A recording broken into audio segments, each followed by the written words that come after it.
Hey y'all, Data Guy here. And today we're going to be showing you kind of an expansion on one of my earlier successful videos, which was how to do data quality checks within Snowflake. This time I'm blowing up out of just a single table that you're doing data quality checks on to show you how you can build a full data quality ELT pipeline with Snowflake and Airflow pulling and also using SQL column check operators.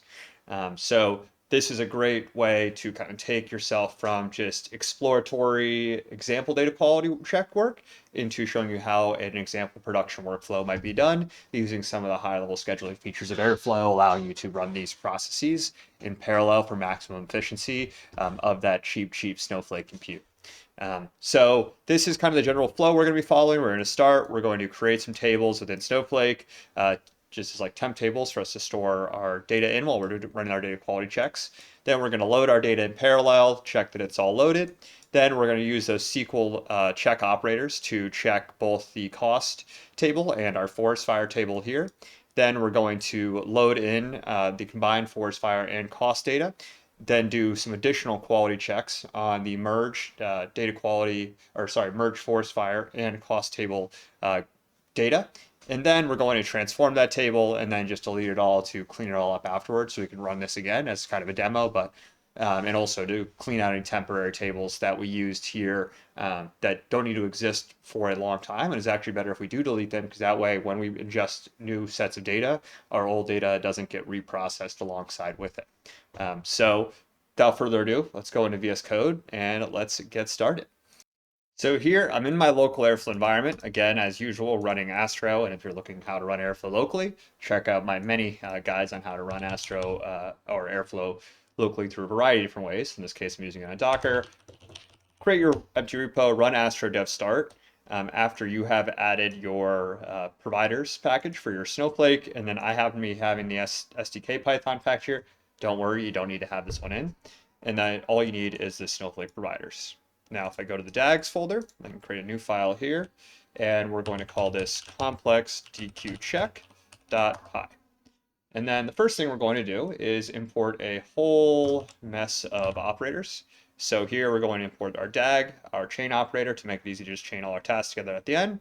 Then also an empty operator, just for kind of have that empty block after groups of tasks and also start out with. We have our SQL column check operator, SQL table check operator for doing our actual data quality checks. Then we also have our Slack webhook operator for sending out alerts from this pipeline. And then also our Snowflake operator, date time utility as always, and task groups so we can create task groups.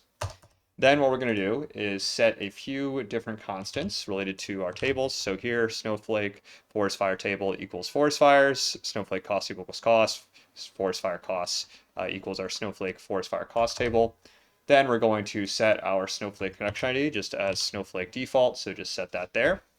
And then after that, we can go and set our row count check. So this is just going to be a SQL statement that we want to do to conduct the row count check. So here count all, and that's going to equal, we want to make sure that there are 9 rows, so count all equals to 9. Then we're going to define our Slack failure notification function. So you can define this in the DAG, you can define this in a separate folder. It's going to have it all in one here for convenience, but not best practices in actual production workflow. So here within Slack failure notification, context.get, the task instance, DAG ID, exec date, log URL, just so we can feed all this information into our notification for what actually happened with the failure. Then we will structure our Slack message with Jinja templating here, so injecting that information here. And then our failed alert equals Slack webhook operator. So using our Slack webhook operator, which is built into base Airflow now, I believe, to just fire off a Slack notification using a Slack webhook connection ID, sending it that structured message that's been injected with our relevant context information and just giving it a username of failbot. Then we're also going to return a failed alert. So here, return there was no failed alert and just execute with that actual context information.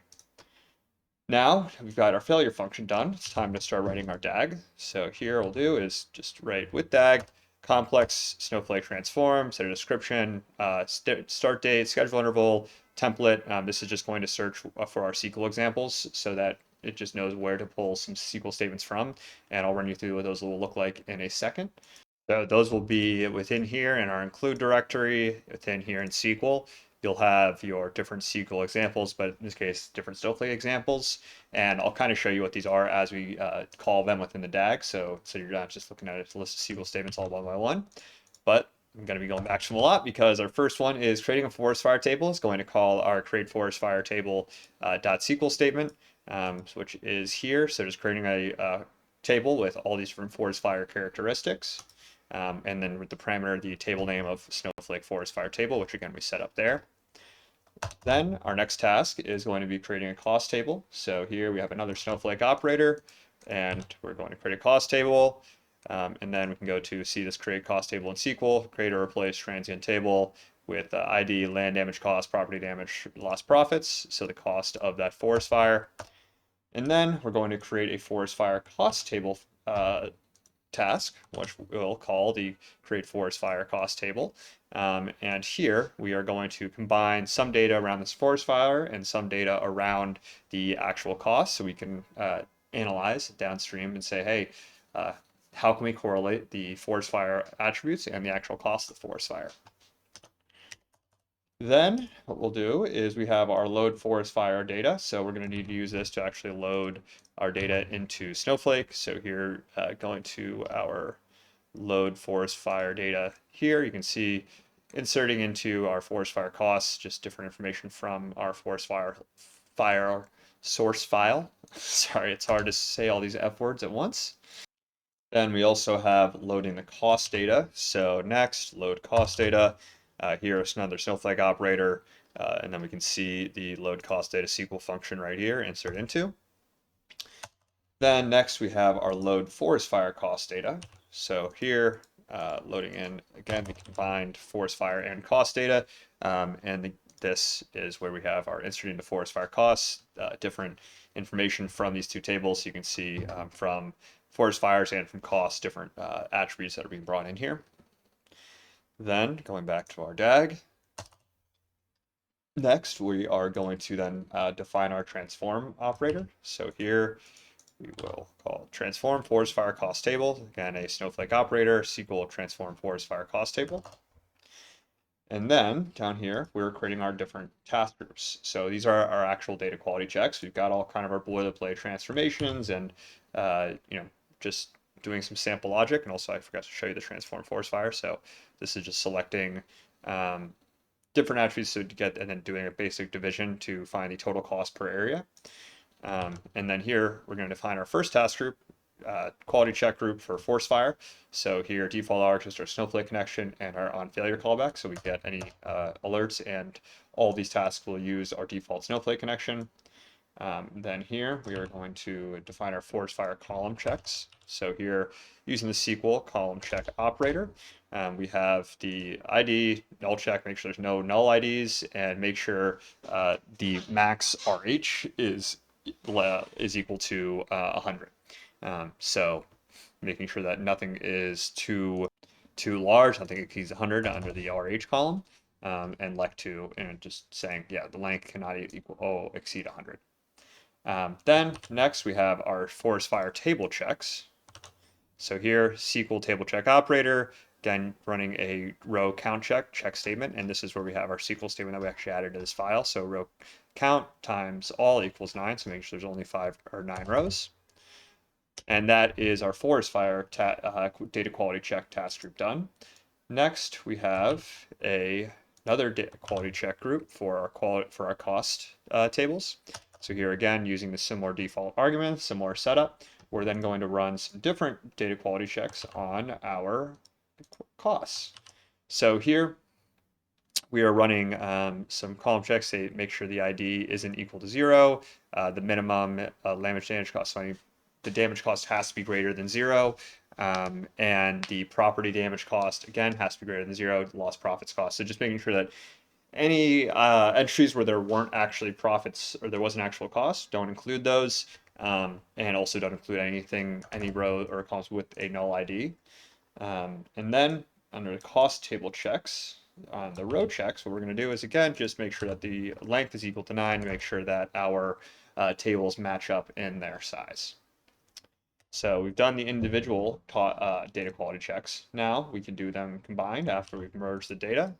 So here we have a new task group, group ID, quality check group, forest fire costs, same default arguments. And here we're going to use a SQL column check operator, similar to how we did before, to make sure that the area of any of these forest fires has to be greater than 0. Logically, it doesn't count as a forest fire if it affects 0 area. And then we also have our row count check again. And then we're also going to make sure that the total cost check is equal. So the land damage costs plus property damage costs plus lost profits costs equals the total cost. So just making sure everything adds up in the end after we've added the data together. Just kind of making sure that the math was done properly. And then we have our different delete table statements. So we'll just add these all at once. So just deleting our forest fire table, cost table, and our forest fire cost table.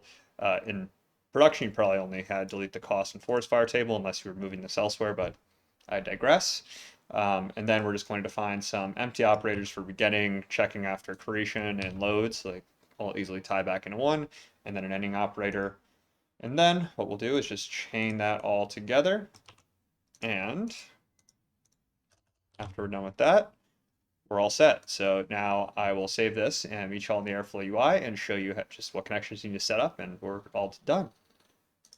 Well, it appears unfortunately my Docker environment locally has decided to die on me.